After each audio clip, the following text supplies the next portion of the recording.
Have y'all started getting ready for Thanksgiving yet? Portia and I have started getting ready. She's at home right now stomping cranberries.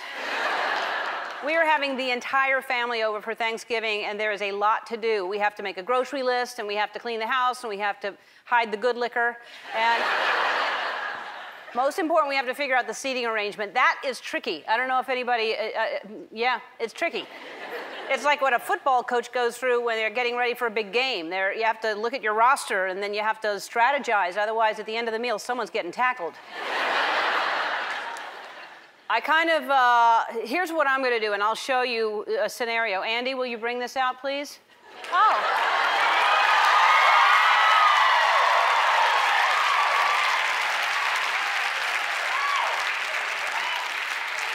Oh, it's good.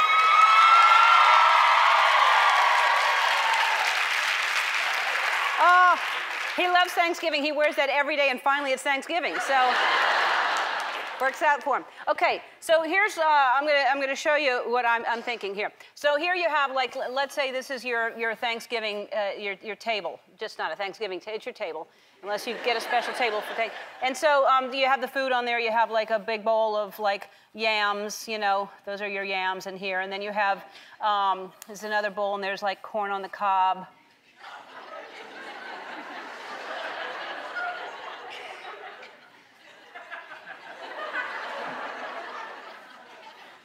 Well, you get the idea. There's corn. And then you have like some sweet potatoes, mashed up, because that's different than yams. I don't know if you know that, but there's difference. And okay, so then that's the food on the table there. And then you have the seating arrangement, okay? So you've got probably at the end of the table, you know, you have you and your spouse right there.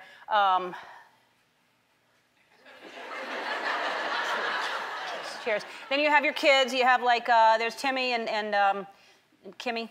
And because you like to rhyme, so anyway. And then you have like your Uncle Harry and your Aunt Bernice right there. And then you have Grandma, and she's got a boy toy, so he's with her. And everything looks, and they're on this side because they're shooting a sitcom later, so no one's on that side of the table. Everything looks perfect, right? Wrong. Okay, so you've got Timmy and Kimmy who are going to be fighting, just punching at each other the whole time. So you've got to move Timmy to the other side of the table here. So Timmy is now over here. That was Kimmy. I'm sorry, that was Kimmy. And so then you have Uncle, what did I say his name?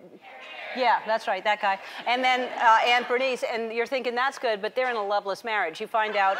And so you move Aunt Bernice over here next to the boy toy because Grandma's getting a little handsy and making everybody uncomfortable right there.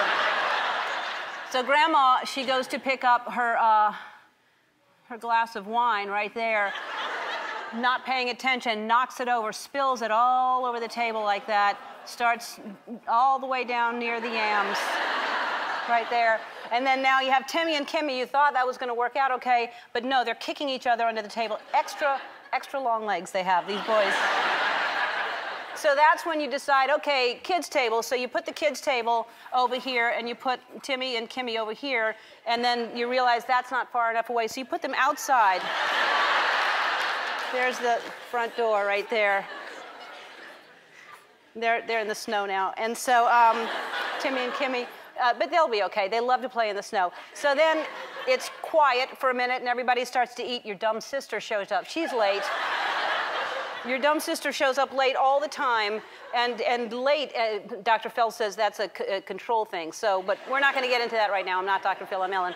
And so the sister comes over, Lulu, and brings her newest boyfriend, which is not going to last, and everybody knows it. He brings a snake with him. He's got a snake. I know. And so here he is sitting there with his snake and everything. And then Aunt Bernice all of a sudden decides, oh, I want to sit over here. So Aunt Bernice now moves next to that guy. Hussy is what she is. And so now your kids are crying. They decide they want to come inside. So they come inside, and the commotion starts. The snake gets loose. It's under the table. There's part of it. The other part's right there. And then it's a mess. It's a total mess. And you know how you deal with it? You decide, you take your plate and your fork and your knife, and you make a chef's table, and you are by yourself.